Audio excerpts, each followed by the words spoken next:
Nais ng gurong si Mia na pagtuunan ng pansin ang pag-aaral sa kahulugan ng wika at kung paano ito ginamit kaysa sa forma at anyo nito.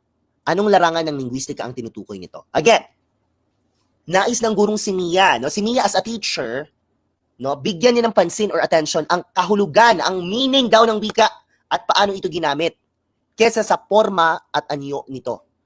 Ano siya? A, generative semantics, B, structural, C, anthropological, or D, computational?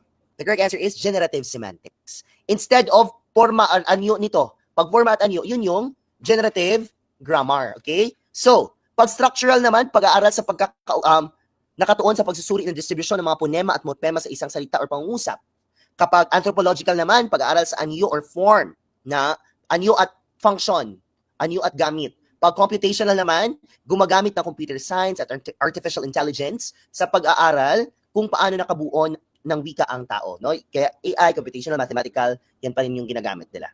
Mas maganda talaga na didiscuss natin ang concept behind. Kasi pagdating dito, mas madali na lang. Kaya dito, no, sa Gurong Pinoy, as much as possible, kahit na question ang binibigay sa inyo, inaaral talaga natin ang concept.